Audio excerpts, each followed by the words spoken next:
Hello friends, मैं आपके लिए अपना एक नया वीडियो लेके आया हूँ। Guide to financial document preparation.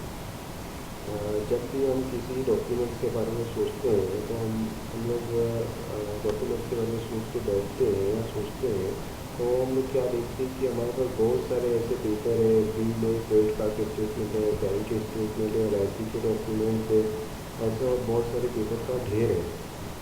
उसमें से हमको अपने काम की जो डॉक्यूमेंट है उसको ढूंढने के लिए बहुत समय लगता है, और कई बार तो ऐसा होता है कि समय पे हमें सही डॉक्यूमेंट मिलते भी नहीं है। तो ये सिचुएशन तो तब और सबसे ज़्यादा मुश्किल वाली हो जाती है तो जब हमको ये पता नहीं होता है कि मेरे को कौन से डॉक्यूमेंट को कितने समय तक कैसे प्रिजर्व करना है, कहाँ रखना है, कैसे संरक्षित रखना है। तो ये सबसे बचने के लिए मैं आपको एक छोटा सा गाइड प्रोवाइड कर रहा हूँ कि कैसे हम इसको अपने सारे डॉक्यूमेंट्स को संभाल के रख सकते हैं। जो भी हमारे डॉक्यूमेंट होते हैं उसमें से कुछ डॉक्यूमेंट्स ऐसे होते हैं जिनको हम रिप्लेस नहीं कर सकते।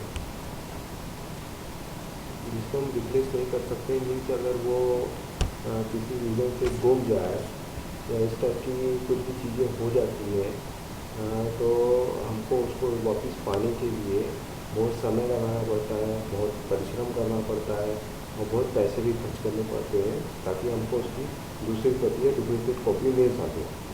तो ये बहुत इम्पोर्टेंट है कि हमको कौन से डॉक्यूमेंट्स को कितने समय तक प्रिजर्व करना है। इस चीज़ अब इसके लिए हम जितने भी हमारे डॉक्यूमेंट्स होते हैं जिनको हमको सुरक्षित रखने की ज़रूरत होती है उनको 3 कैटेगरी में डिवाइड कर लेते हैं।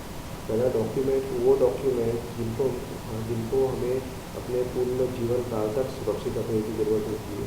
दूसरे ऐसे डॉक्यूमेंट जिसको एक पर्टिकुलर टाइम तक सुरक्षित रखने की ज़रूरत होती है। तीसरी कैटेगरी में वैसे डॉक्यूमेंट्स आते हैं जिसकी लेटेस्ट रिसिप्ट हमारे लिए काफ़ी होती है, उसकी पुरानी रिसिप्ट की हमको कोई ख़ास ज़रूरत नहीं होती है। तो जो पहली कैटेगरी में आता है डॉक्यूमेंट्स जिनको हमें अपने लाइफ लॉन्ग तक प्रिजर्व करके रखना चाहिए, इसमें वो सारे डॉक्यूमेंट्स आते हैं जो जैसे जो आपको आज नहीं तो कभी अपने पूरे पूरे लाइफ टाइम में उनकी ज़रूरत पड़ते रहेगी। जैसे आपको आइडेंटिटी कार्ड है, इसकी आपको कंटिन्यूस ज़रूरत पड़ती रहती है। तो ऐसे सारे डॉक्यूमेंट्स अपना जिसकी ज़रूरत आपको पूरे लाइफ टाइम कर रहे हैं वो सबको इस कैटेगरी में डालते हैं। इस कैटेगरी में जो डॉक्यूमेंट्स आते हैं वो है birth certificate, death certificate, Aadhaar card, voter identity card, PAN card, passport, driving licence, marriage certificate, divorce case, caste certificate, property deeds, will, वसीयत, bonds and share certificate, pension plan certificate.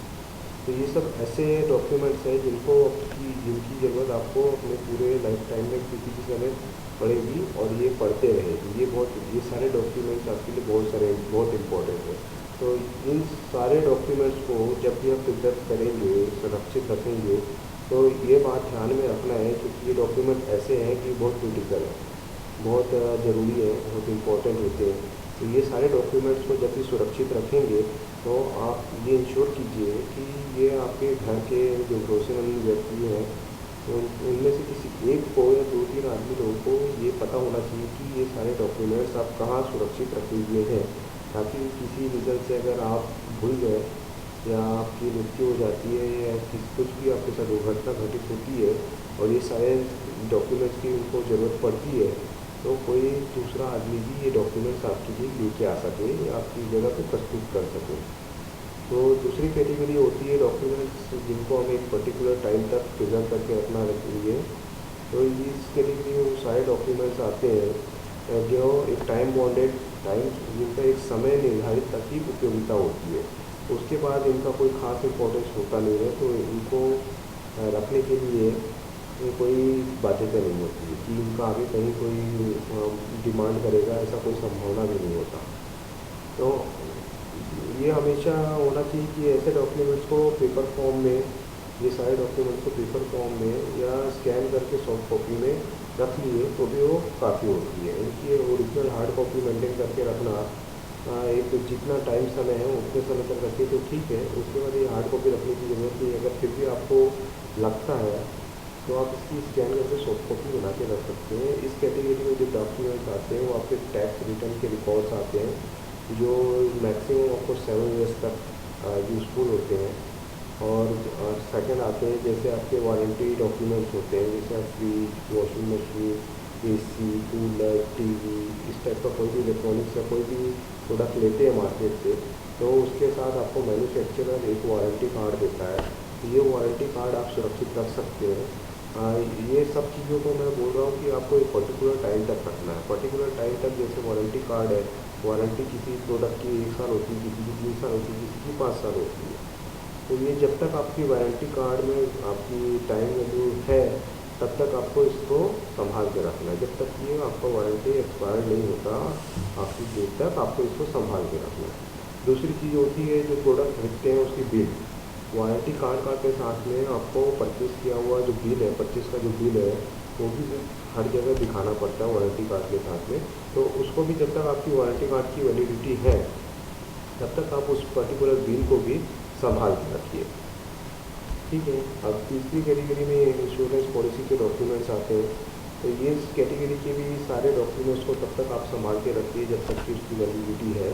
जैसे उसकी validity ख़त्म होती है, आप उसको आपको उस पर चाहिए तो सॉफ्ट कॉपी रखिए, नहीं तो बाकी उस डॉक्यूमेंट की कोई ज़रूरत नहीं। अब आता है फिक्स डिपॉजिट या टर्म डिपॉजिट की रिसिप्ट। ये भी जब तक आपका उसकी वैलिडिटी है, चाहे आप 5 साल की फिक्स डिपॉजिट किए हो या 3 साल की किए हो, टर्म डिपॉजिट जितने भी साल का किए हो, जैसे वो डिपॉजिट पीरियड ओवर होता है और आपका फंड मैच्योर हो जाता है, उसके बाद आपको ये डिपॉजिट रिसिप्ट रखने की कोई ज़रूरत नहीं होती है। और अब कई बार होता है कि हम बैंक में जाके पैसे जमा करते हैं, तो उसकी भी रिसिप्ट रख लेते हैं, या इंश्योरेंस जगह इंश्योरेंस पे जाके पैसे जमा करते हैं, उसकी भी रिसिप्ट रख लेते हैं। तो ये सारी रिसिप्ट को भी आपको तभी तक संभालना है जब तक कि वो आपके नेक्स्ट स्टेटमेंट में रिफ्लेक्ट ना करने लग जाए, यानी वो आपको आपके नेक्स्ट स्टेटमेंट में दिखने ना लगे, तब तक ही आपको ये रिसिप्ट को संभाल के रखनी है। इसके बाद हमारी तीसरी कैटेगरी आती है। तीसरी कैटेगरी में वो डॉक्यूमेंट्स आते हैं जिनकी सिर्फ रिसेंट कॉपी, यानी जो लेटेस्ट बिल है उसको रिसेंट कॉपी है, उसको रखने से भी काम बन जाता है। तो इस कैटेगरी में आता है प्रोविडेंट फंड के balance certificate, loan balance certificate, income tax certificate, और जो भी इंटरेस्ट आपकी डिपॉजिट पे गेन किए उसके सर्टिफिकेट, या हाउसिंग लोन के जो इंटरेस्ट है उसके सर्टिफिकेट, और ऐसा कोई सा भी डॉक्यूमेंट जैसे कि आपका पेपर का बिल हो सकता है, केबल का बिल हो सकता है, दूध वाले का बिल हो सकता है। तो ऐसे कोई से भी बिल जो आपको उसकी लेटेस्ट रिसिप्ट से काम हो जाता है, उसके पिछली रिसिप्ट को संभाल के रखने की आपको कोई ज़रूरत नहीं है। तो ऐसे सारे डॉक्यूमेंट इस कैटेगरी में आते हैं। तो ये मैं आपको अभी 3 कैटेगरी में डिवाइड किया है। इसके हिसाब से अगर आपके कोई और डॉक्यूमेंट्स भी हो तो वो आपको इन 3 कैटेगरी में ऐड करके उसके हिसाब से आप प्रिजर्वेशन का शेड्यूल बना लीजिए। तो इससे आपको ये हेल्प होगी कि आपको अपने डॉक्यूमेंट ढूंढने के लिए ज़्यादा समय वेस्ट नहीं करना पड़ेगा, और जो कि आप सारे डॉक्यूमेंट्स आपकी कौन कौन सी ज़रूरत की डॉक्यूमेंट्स है, कितने समय तक संभाल के रखना है, ये आपको क्लियर होगा। तो ये आपको बहुत फ़ायदेमंद होगा। और ये नेक्स्ट आता है कि जो हम डॉक्यूमेंट संभाल के रखते हैं, सब रखना है वो कैसे रखना है। तो बहुत सारे, जैसे मैं अभी आपको बोला 3 कैटेगरी होती है। 3 कैटेगरी के हिसाब से आपको हर डॉक्यूमेंट का इंपॉर्टेंस अलग अलग है, उसके हिसाब से आपको वो डॉक्यूमेंट्स को रखना है।